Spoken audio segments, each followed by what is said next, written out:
History is not the straight line we were taught. Beneath our feet lie secrets that shatter the conventional story of human progress. This video explores 20 mysterious underground structures that challenge our entire timeline of innovation. By the end, you will see ancient history through an entirely new lens, one where forgotten knowledge rivals our own. How did a culture 5,000 years ago manipulate sound with architectural precision? Why would a civilization carve a city deep enough to hide thousands? We will journey across the globe to uncover these hidden marvels, from colossal subterranean networks to chambers aligned with the stars. Each one is a piece of a puzzle, suggesting a lost chapter in our shared past. What does it mean for our future if the peaks of ingenuity are not only ahead of us, but also far behind? The sheer scale of Derinkuyu is almost incomprehensible. Carved directly into the volcanic rock of central Turkey, this is not a simple cave or a single shelter.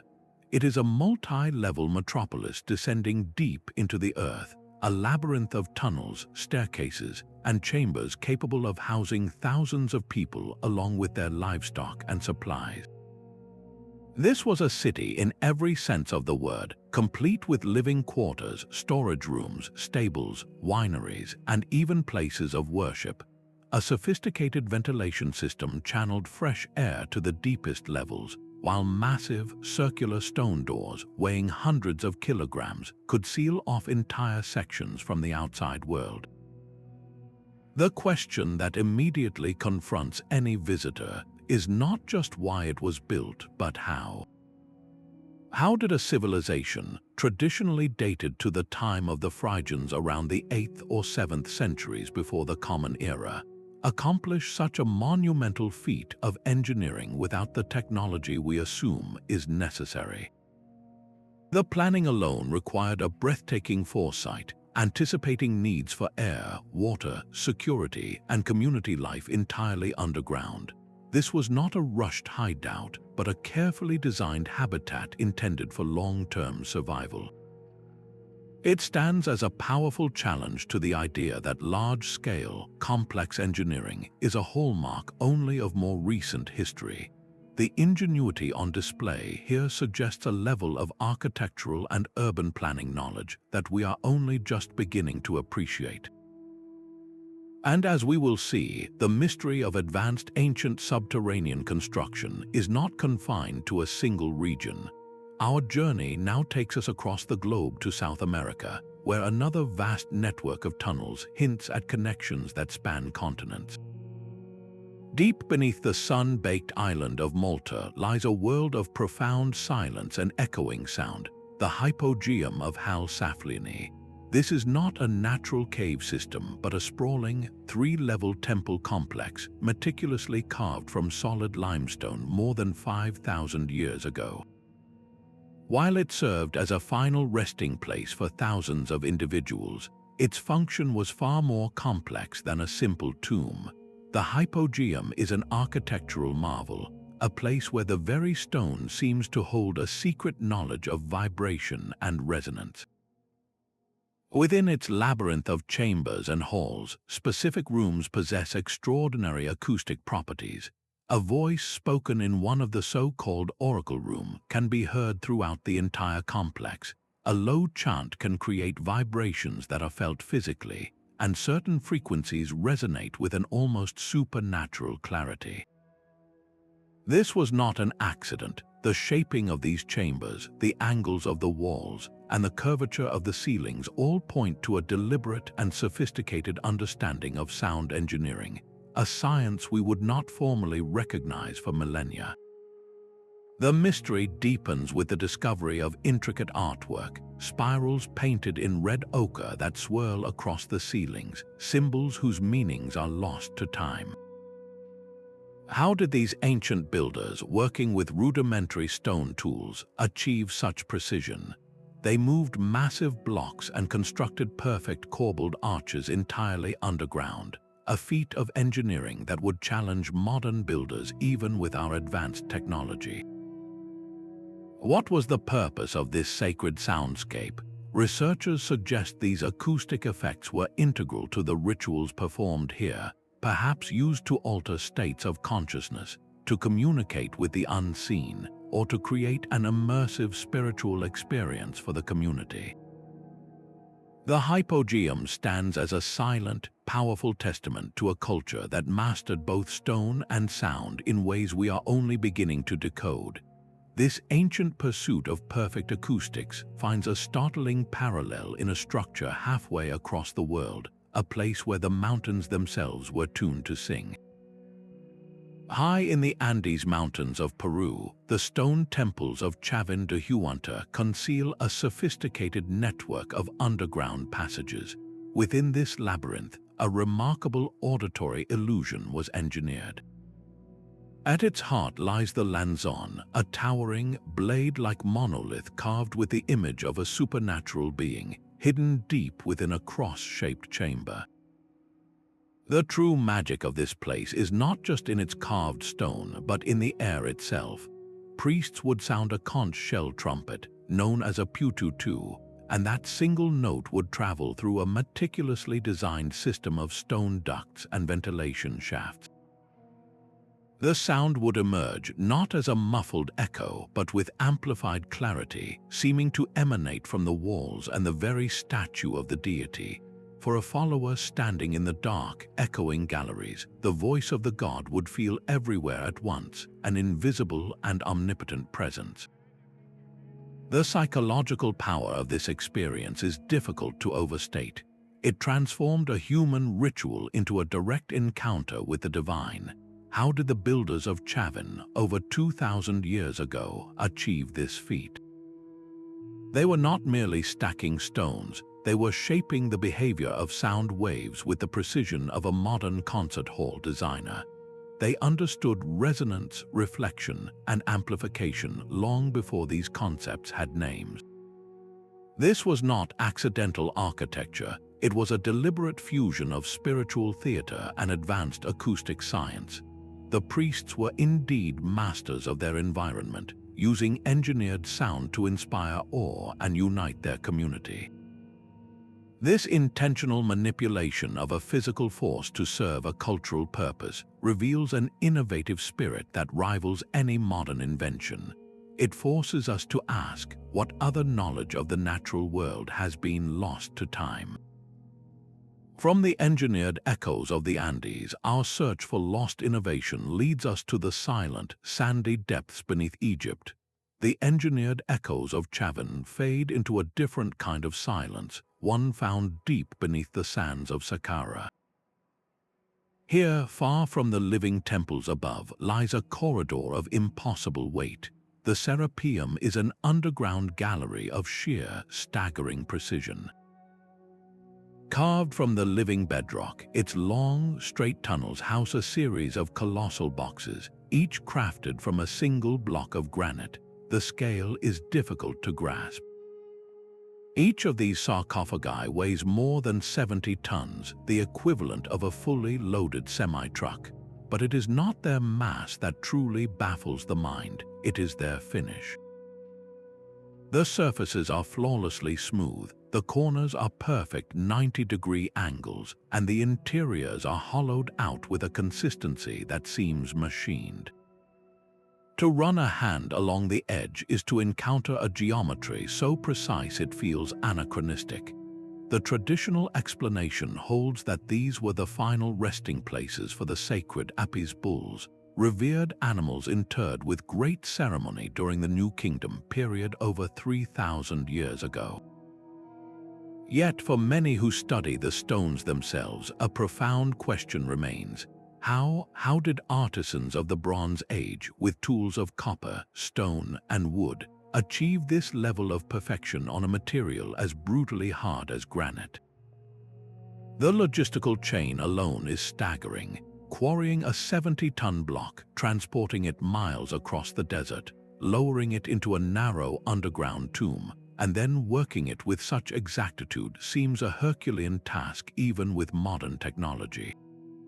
The surfaces show no telltale chisel marks from pounding stones, instead suggesting a method of shaping that could slice through granite with ease, creating those eerily flat planes and sharp edges. This is not a question of artistic skill, but of applied physics. The precision on display suggests a knowledge of material science and a mastery of technique that simply does not appear in the standard historical record for that time and place. It sparks a legitimate debate. Could there be a gap in our understanding of ancient Egyptian technology? Or does the Serapeum represent the work of a much older, perhaps even forgotten, culture whose achievements were later repurposed? The silence of those dark halls is not merely an absence of sound, it is the silence of a mystery unanswered. This enigma of megalithic box construction is not unique to Egypt. The same questions of impossible stonework echo around the world, compelling us to look for a pattern, a shared thread of knowledge that seems to have vanished from history. Far to the east, beneath the quiet hills of Zhejiang province, lies a mystery of staggering manpower. The Longyou caves are a silent, subterranean world of 24 colossal grottos, each one carved by hand from solid sandstone. Discovered only in 1992 when local farmers pumped water from what they thought were small ponds, these caverns reveal a project of almost unimaginable scale. Stepping inside is like entering the hall of a forgotten giant. The ceilings soar, supported by massive, evenly spaced pillars of bedrock left standing by the original diggers. Some chambers are so vast they could comfortably house several large aircraft.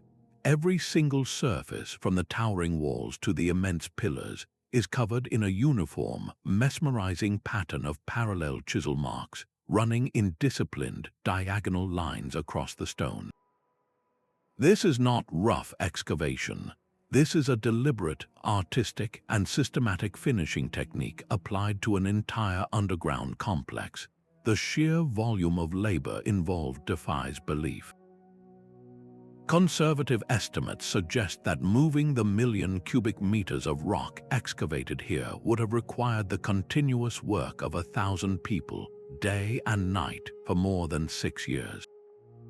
Yet there is not a single mention of this titanic endeavor in any historical record, poem, or local legend of China. It is a national project that history forgot. The logistical questions are as massive as the caves themselves.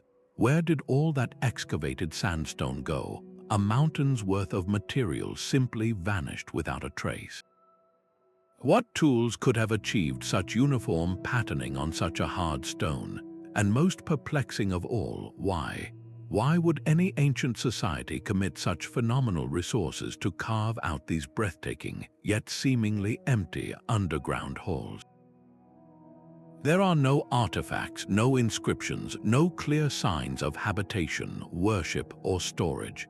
Their purpose is a blank slate. The Longyou caves stand as a monument not to a known emperor or dynasty, but to an anonymous, highly organized civilization capable of mobilizing and directing a workforce with the precision of a modern engineering corps. This is an archaeological enigma on a continental scale, a hidden chapter of Chinese history written not on paper, but in the very bones of the earth. It compels us to look for other examples of vanished effort, where the only record of a people's ambition is the empty space they left behind. From the silent, anonymous halls of Longyou, we find a different kind of underground marvel, one filled with the echoes of centuries of human labor and devotion.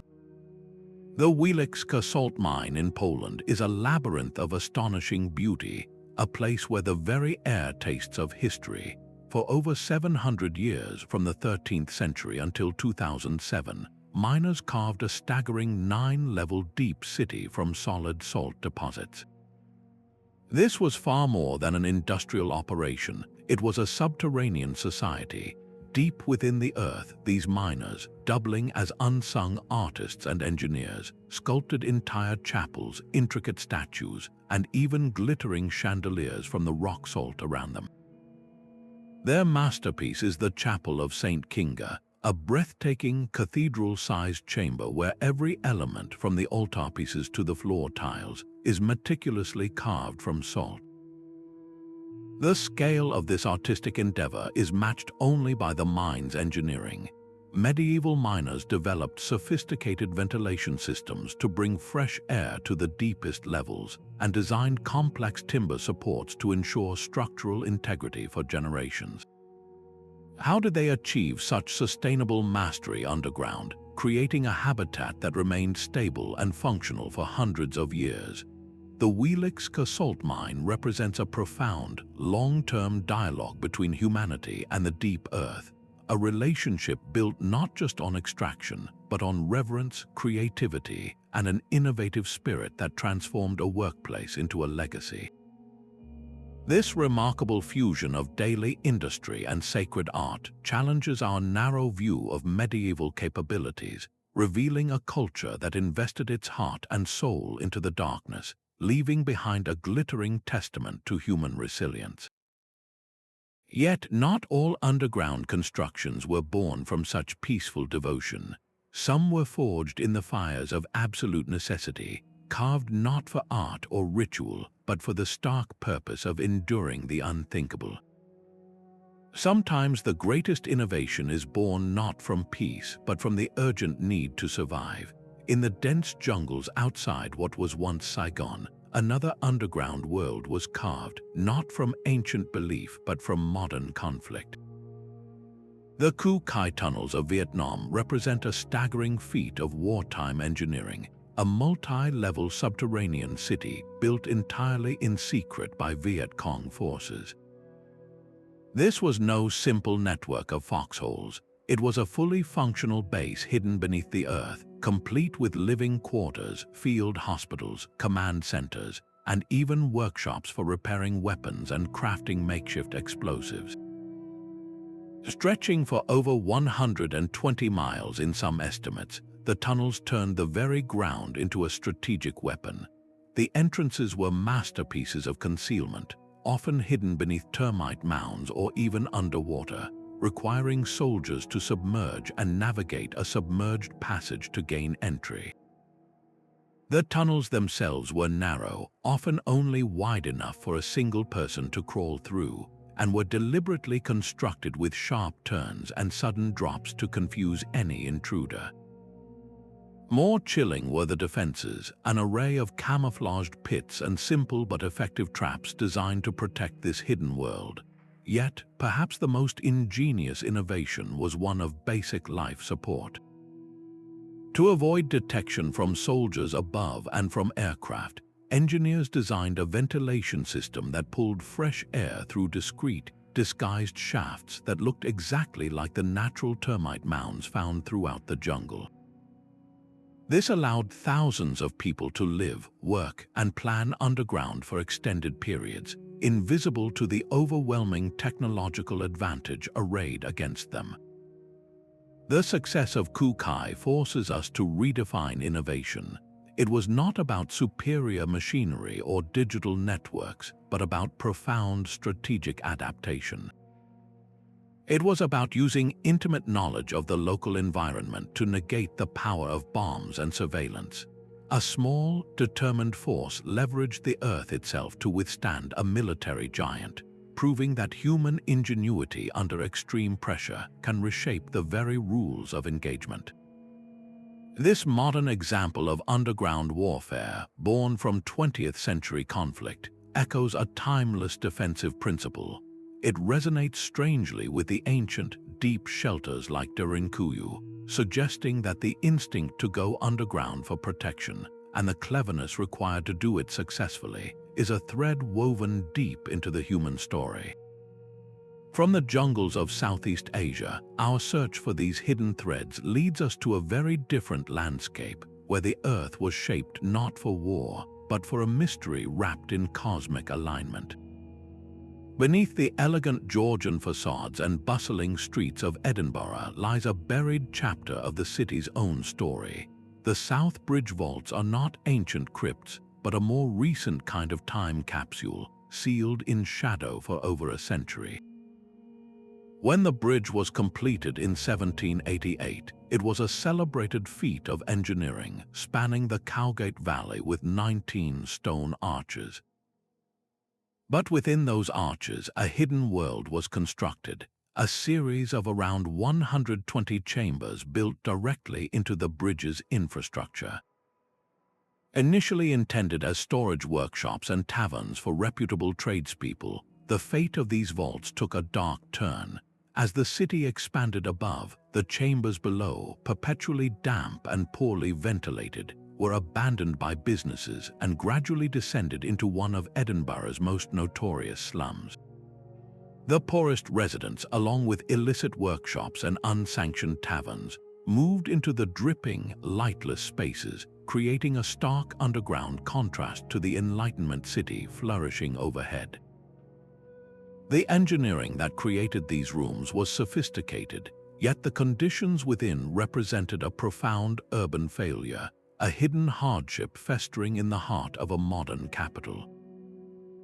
By the mid-1800s, the vaults were deemed uninhabitable and were sealed off, utterly forgotten as new construction literally built over them, burying the past. For decades, this subterranean district vanished from public memory, until construction work in the 1980s broke through a wall and rediscovered a perfectly preserved snapshot of Georgian life, complete with artifacts and walls blackened by the soot of centuries-old fires. Today, the vaults are famous not just for their history, but for the thick layer of folklore that has grown around them. Tales of paranormal activity and restless spirits are woven into the damp stone, a cultural mystery born from decades of silence and suffering. This transformation from engineering project to slum to haunted attraction raises a compelling question about how cities evolve. How does a major metropolis simply lose an entire district within its core, allowing it to be paved over and erased from the map? The Edinburgh vaults are a powerful reminder that history is not a single narrative, but a series of layers, each built upon the last, often concealing what came before. This concept of urban amnesia, of cities forgetting their own foundations, is not unique to the 18th century. It is a pattern repeated across the globe, and sometimes what lies buried is not a recent slum, but a sacred space of unimaginable antiquity, waiting to whisper its secrets. Buried beneath the modern boulevards and bustling life of Beijing lies a ghost city, a sprawling monument to a world living in shadow. This is the Dixia Cheng, the underground city, a civil defense project of almost unimaginable scope. Constructed primarily during the 1960s and 70s, at the height of Cold War tensions, this labyrinth was designed to serve as a shelter for up to 6 million people, a significant portion of the capital's population in the event of a nuclear attack. The scale is staggering. This was not merely a network of tunnels, but a fully planned subterranean replica of the world above. There were miles of passages wide enough for trucks, alongside designated areas for schools, hospitals, restaurants, and even a skating rink and a mushroom farm intended for food production. Granaries, warehouses, and factories were all incorporated into the blueprints, creating a self-contained ecosystem meant to sustain life for months.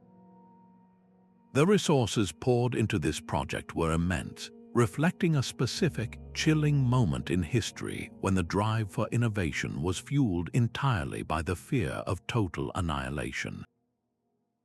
Ventilation shafts were disguised as part of the city's landscape, and thick, reinforced doors were positioned throughout, all part of a grand strategy for urban survival.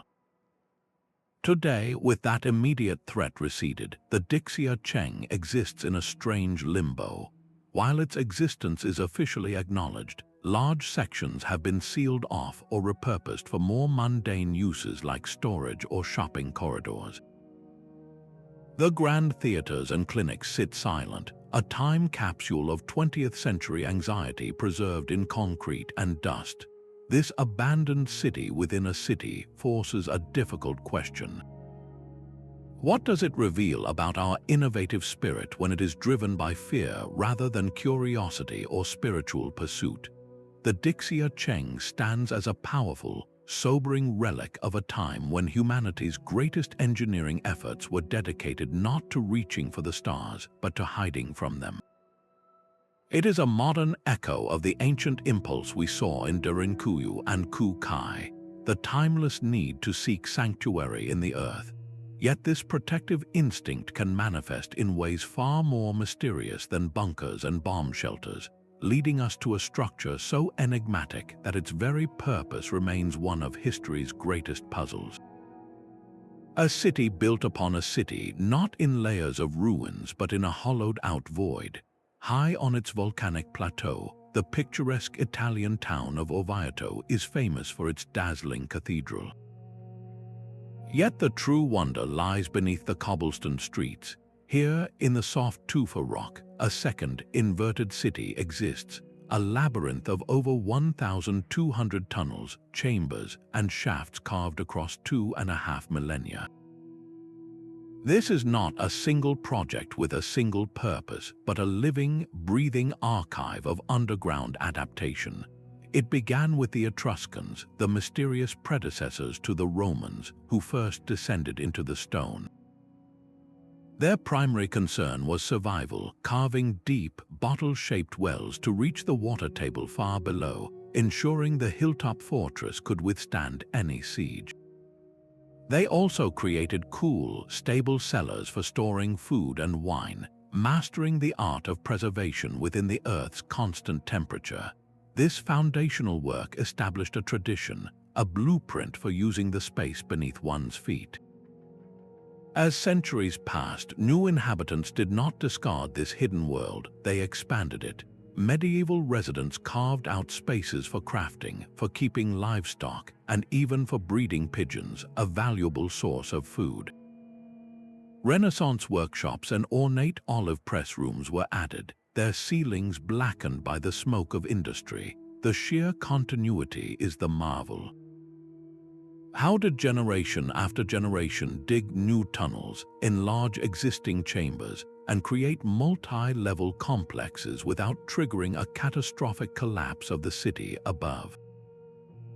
The answer lies in a profound, accumulated understanding of the tufa rock itself, a material firm enough to hold a shape yet soft enough to be worked with simple tools.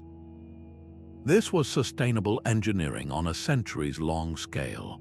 Each era left its signature in the stone, from Etruscan well shafts to medieval staircases, creating a three-dimensional palimpsest of human need and ingenuity. Orvieto's underground is a testament to a community in constant dialogue with its foundation, not conquering the earth but collaborating with it.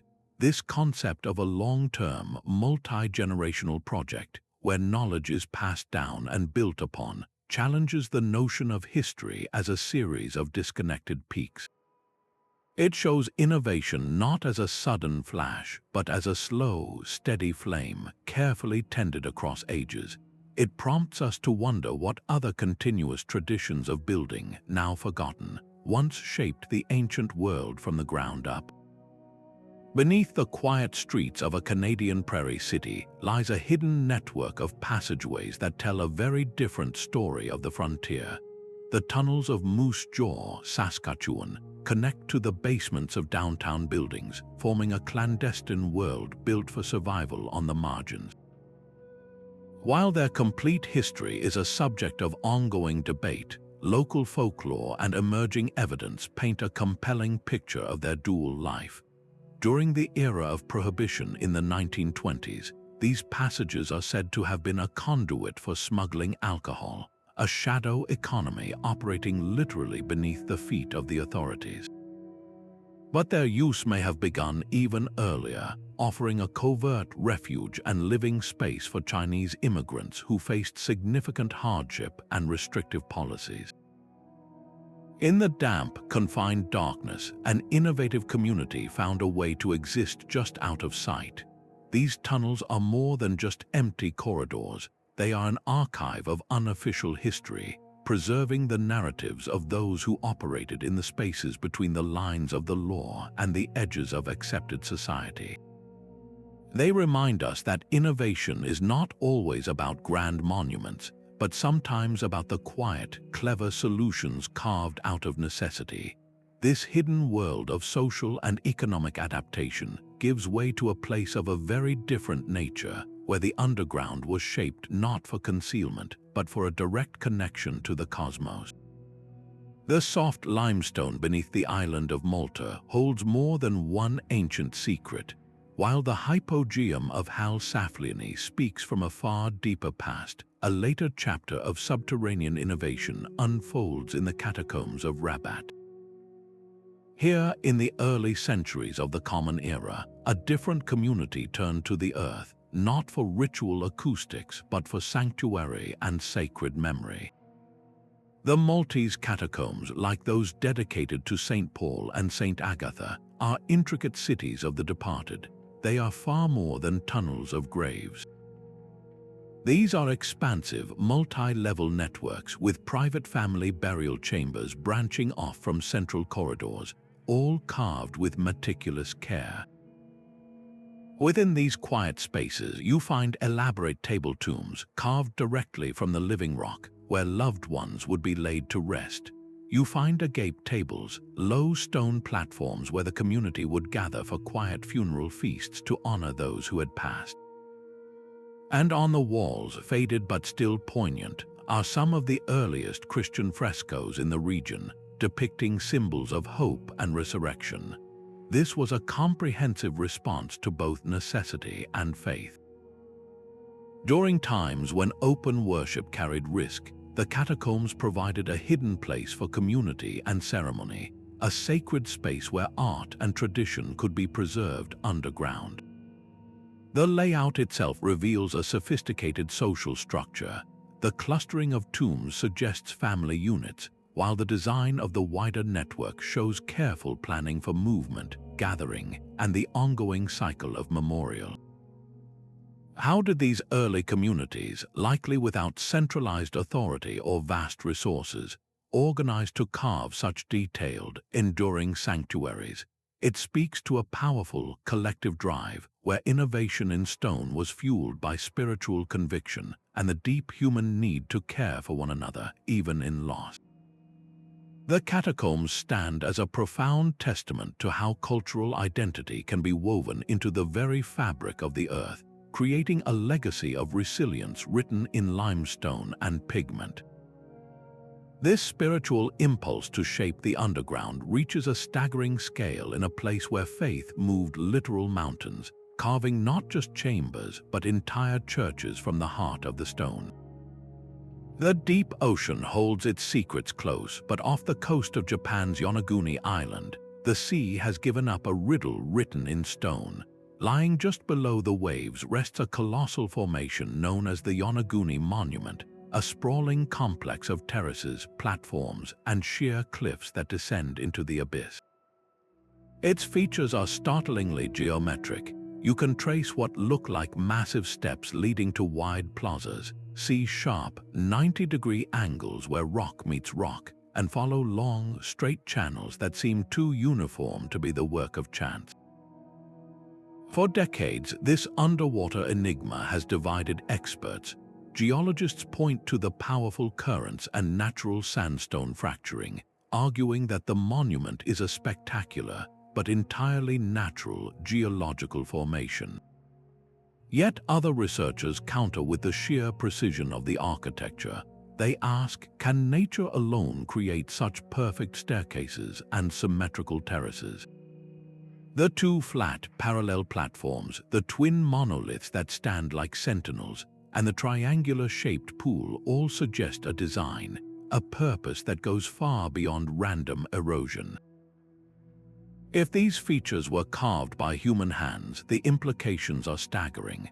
For this structure to be above water, it would have to have been built during the last ice age, over 10,000 years ago, when global sea levels were hundreds of feet lower.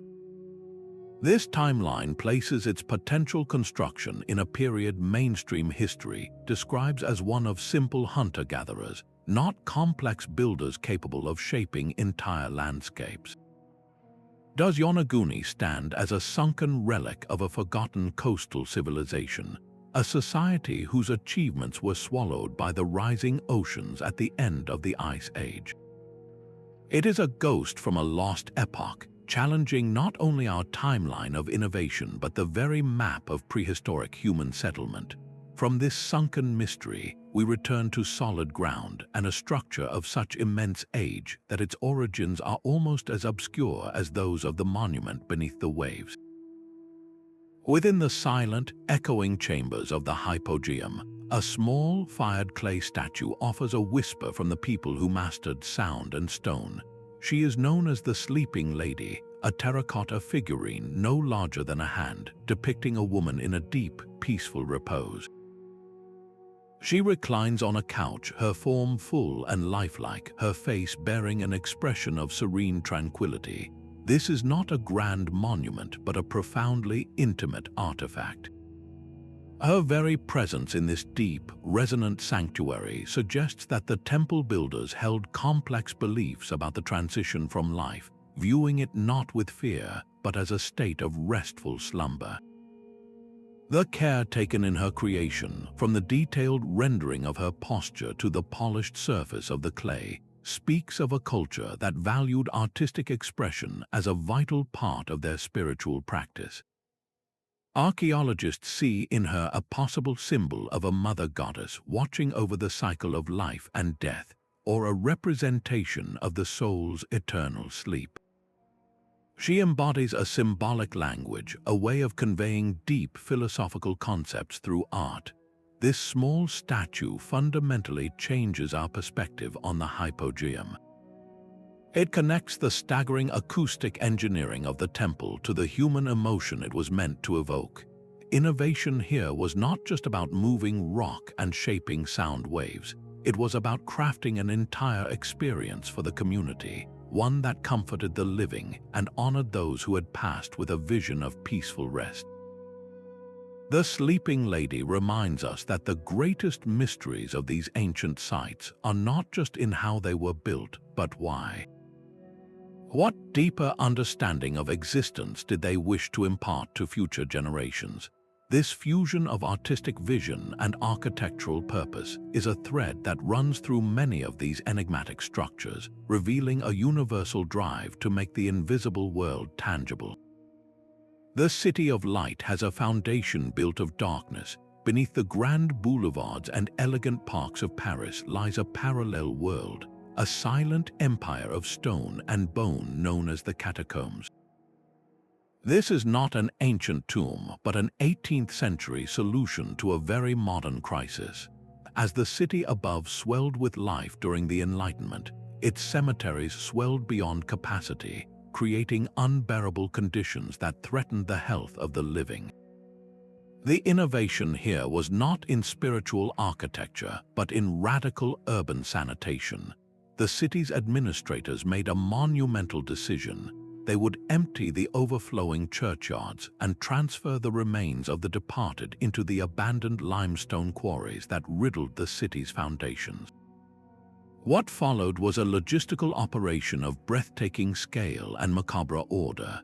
For years, every night, covered wagons carried bones from cemeteries across Paris to be received by a dedicated workforce below. These workers did not simply dump the remains. They meticulously sorted and arranged them, stacking femurs and tibias in neat walls, punctuating these patterns with rows of skulls to create a grim, repeating architecture. The result is a vast, organized city of the dead, holding the remains of over 6 million individuals. To walk these narrow, damp passages today is to witness a stark fusion of public health policy and somber memorial. The walls of carefully arranged bones are not merely a macabre spectacle. They are the physical record of a society pragmatically confronting its own growth and mortality. How did engineers map these unstable quarries to create a secure, permanent repository? How did workers systematically relocate an entire city's departed, treating even these remains with a degree of order and respect? The Paris catacombs represent a cold, brilliant innovation born from necessity, transforming a public health emergency into a somewhat orderly, if deeply haunting, archive. It is a reminder that a city's vitality often depends on how it manages the spaces for those who came before. This large-scale reorganization of urban infrastructure, moving vital systems literally underground, finds a fascinating ancient counterpart not in tombs but in the life-giving flow of water.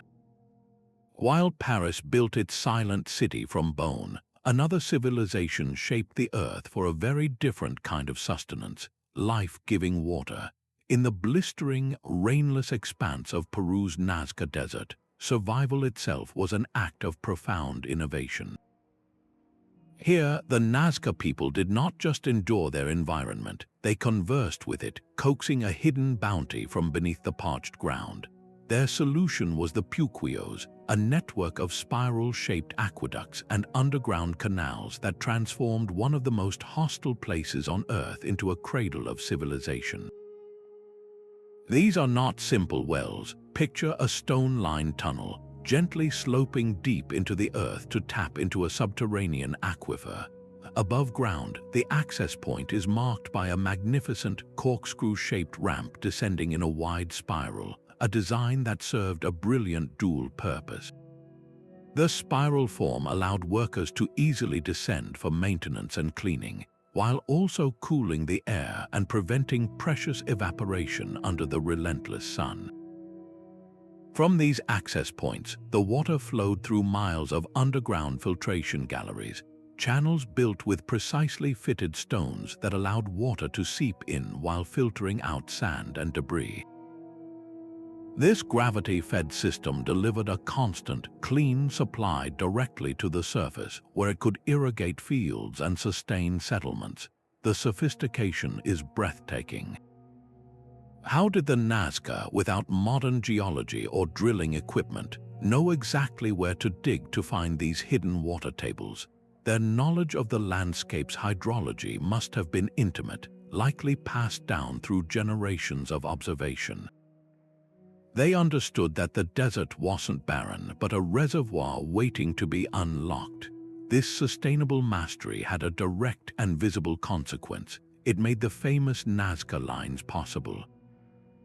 The flourishing agriculture supported by the Puquios freed time and labor, allowing the culture to undertake those colossal surface drawings, those geoglyphs etched into the desert floor. The lines are the art, but the aqueducts are the life support system that made the art conceivable. Some of these ancient Puquios are still in use by farmers today, a functioning legacy over 1,000 years old. They stand as a powerful rebuke to the idea that ancient societies were passive victims of their climate.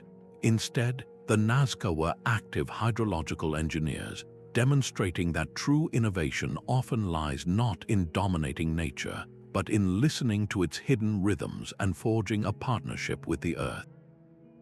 This ancient dialogue with water finds a stunning parallel in a place where the goal was not irrigation, but purification on a scale fit for an empire.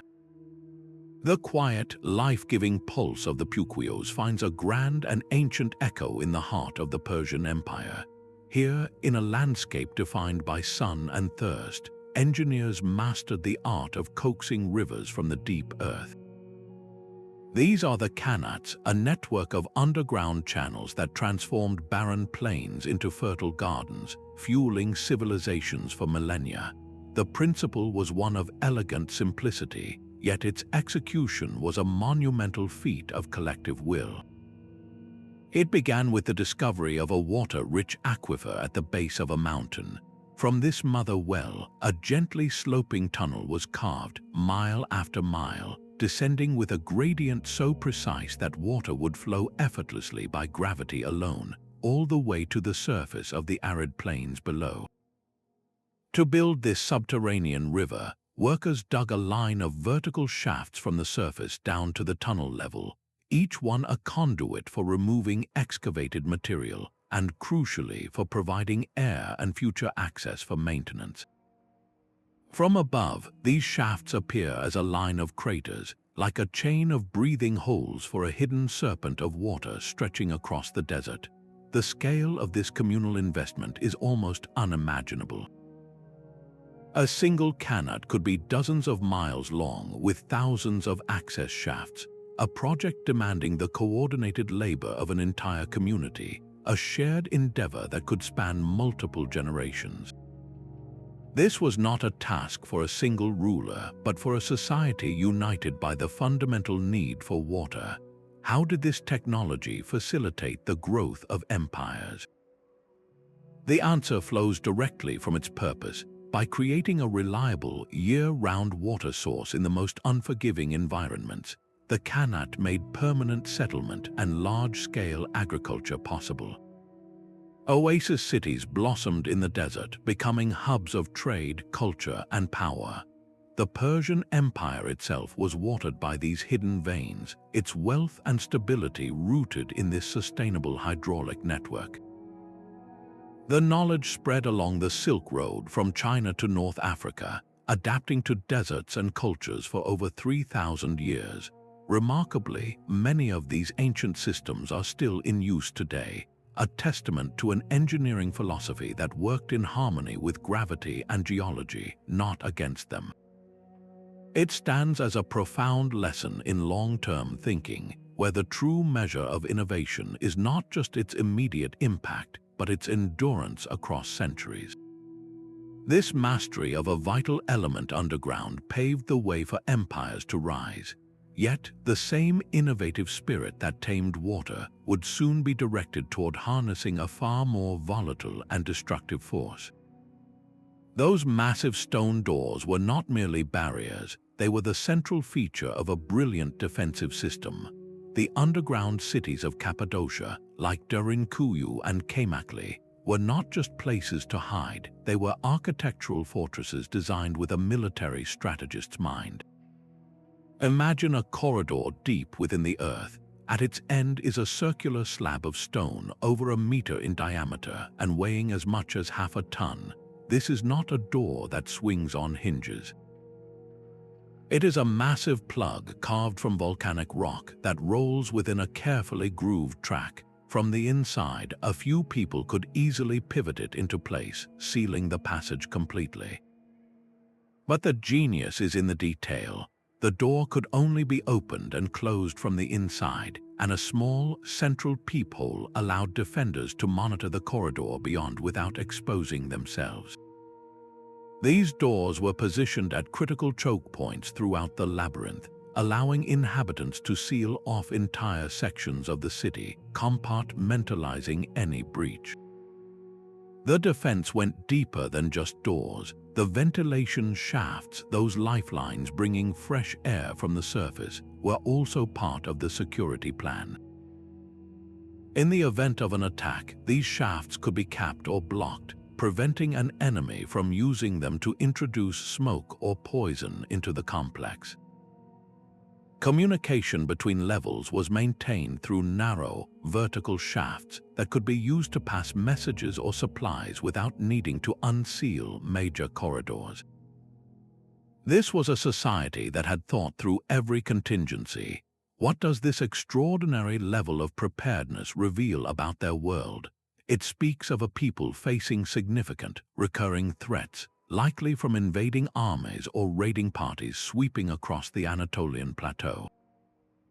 More importantly, it reveals a breathtaking degree of social organization and long-term planning.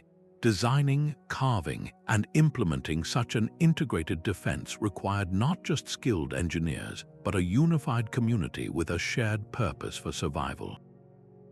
Everyone had to understand the plan, know their role, and trust in the system. This was not a panicked retreat underground. It was a calculated, generational strategy for resilience. The Cappadocian cities stand as a testament to a form of innovation driven by collective need, where the entire community's safety was engineered directly into the stone around them. This mastery of defensive subterranean architecture, however, finds a strange and shadowy parallel in a place built not for community survival, but for a solitary, secretive pursuit shrouded in the enigmatic lore of alchemy. For over 200 years, a small island off the coast of Nova Scotia has guarded a secret that has bankrupted fortunes and broken hearts. This is the legend of the Oak Island Money Pit, a shaft that seems less like a hole in the ground and more like a meticulously crafted puzzle box. The story begins in 1795, when a young man discovered a curious circular depression in the soil, with an old pulley hanging from a tree overhead. Excavations revealed a shaft lined with layers of flagstones, packed clay, and platforms of oak logs at precise 10-foot intervals. Deeper still, they found mats of coconut fiber, a material not native to the region, and a layer of charcoal. Then came the putty and a stone slab inscribed with mysterious symbols. But the true innovation alleged here, the feature that defines the pit's sinister genius, is its booby trap. At a certain depth, excavators would hit a flood tunnel, a cleverly engineered channel connected to the ocean that would instantly fill the entire shaft with seawater, thwarting any attempt to reach the bottom. This was not a simple buried chest. It was a protected vault, a feat of hydrological engineering designed to safeguard its contents with ruthless efficiency. The sheer, elaborate effort required to build it forces a single, compelling question. What could possibly be valuable enough to justify such an intricate and permanent defense? Theories have ranged from Captain Kidd's pirate treasure and lost manuscripts of William Shakespeare to the holy relics of the Knights Templar. Yet after centuries of digging, drilling, and draining, no definitive treasure has ever been recovered.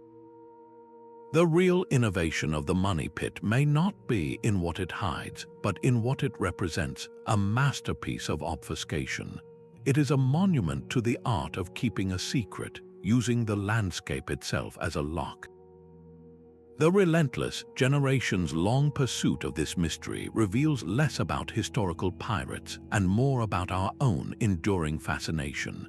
We are captivated by the idea of hidden knowledge and lost wealth, by the promise that just beneath the surface of the ordinary world lies something extraordinary, waiting to be claimed. Oak Island stands as a testament to a very human kind of innovation, one driven by paranoia, greed, and the desire to leave a legacy that can never be easily found. This elaborate enigma of earth and water gives way to a site where the innovation is not about concealment, but about revelation, where the entire structure was built to converse directly with the cosmos. The final structure on our list brings the journey full circle, from the depths of the earth to the grand movements of the sky. In the rolling green landscape of Ireland's Boyne Valley rests Newgrange, a massive, grass-covered mound that predates Stonehenge by 1,000 years and the Great Pyramids of Giza by centuries.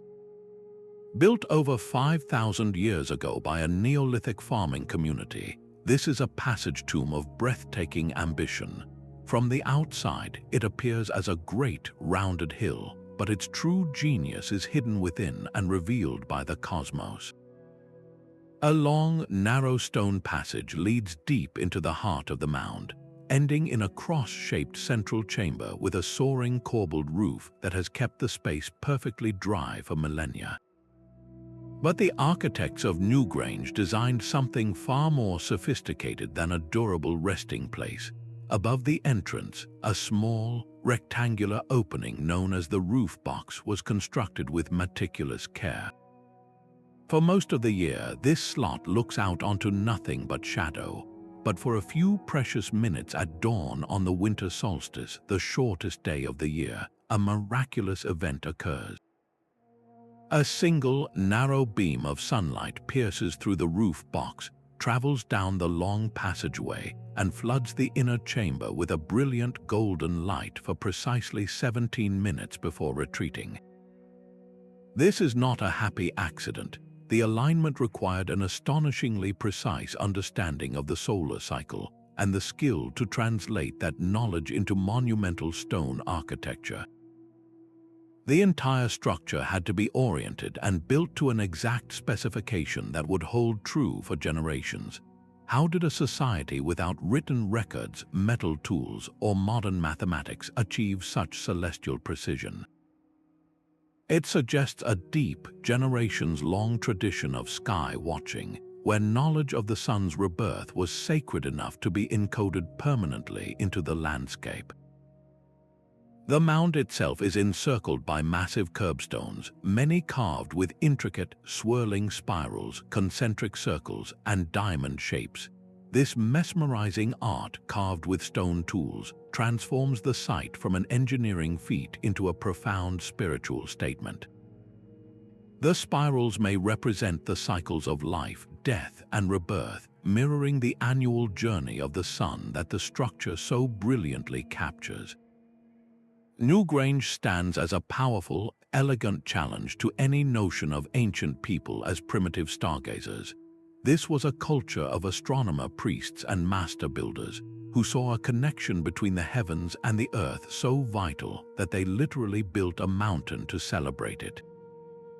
Their innovation was a fusion of celestial observation, communal labor, and artistic vision, creating a machine made of earth and stone that speaks with the light of the sun itself. It is a perfect place to conclude, reminding us that the drive to understand our place in the universe and to build wonders that reflect that understanding is a thread that connects every mysterious structure on our journey. So many hidden chambers, so many echoing halls, yet a single, profound pattern emerges from the darkness. When we step back to view these 20 structures as a collective whole, they are no longer isolated mysteries but pieces of a global puzzle. Across continents and millennia, the same core drivers compelled humanity to turn inward to shape the world beneath our feet.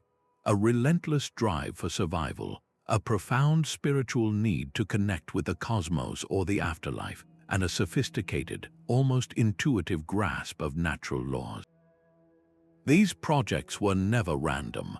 They were deliberate, demanding intricate planning, the management of vast resources, and a lineage of specialized knowledge passed from one generation to the next.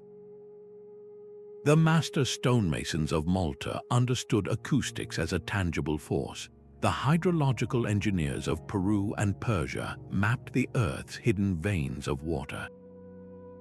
The astronomer builders of Ireland captured the sun itself in a stone box. This repeated, independent emergence of advanced concepts shatters the illusion of a simple, linear timeline of progress. It suggests instead that the human capacity for complex problem-solving is a deep, innate wellspring. Our history is not a steady climb upward, but a landscape of scattered peaks where brilliant cultures reached astonishing heights of innovation, only for that knowledge to recede, waiting to be rediscovered. What does this tell us about the nature of creativity itself? It forces a humbling reconsideration of where progress truly comes from. It may not be a destination we are slowly approaching, but a potential that has always been within us, rising to the surface when necessity and vision align. These 20 silent chambers beneath our feet form a chorus, one that sings of a forgotten human symphony. This journey through hidden worlds reveals a history not of simple progression, but of brilliant, scattered flashes of insight that light up the darkness of our past. From the sound temples of Malta to the water temples of the Nazca Desert, from the communal shelters of Turkey to the solitary obsession of Oak Island, a single truth emerges. Our ancestors were not primitive draftsmen sketching the first lines of civilization. They were master architects, engineers, and philosophers, capable of projects that would strain our own resources and imagination. Their innovation was not a lesser version of our own. It was a different expression of the same relentless human spirit, shaped by their unique challenges and sacred beliefs. To walk on solid ground today is to stand upon a library of lost knowledge. Every hill might be a tomb aligned with the stars. Every city street might mask a buried slum or a nuclear shelter. Every quiet field might hide the entrance to a sanctuary tuned to a frequency we are only now relearning to hear. These structures challenge the comforting arrogance that our era holds a monopoly on genius. They whisper that the peaks of human achievement are not only ahead of us, but also behind, submerged in time or buried in earth, waiting to recalibrate our entire story. Their legacy is a gift of humility and wonder. They remind us that resilience, curiosity, and the drive to build meaning are the deepest foundations of who we are. If this journey into the depths has reshaped your view of the past, consider joining us as we continue to explore history's greatest enigmas. Let us know in the comments which of these underground marvels you find most compelling and what forgotten world you would want to uncover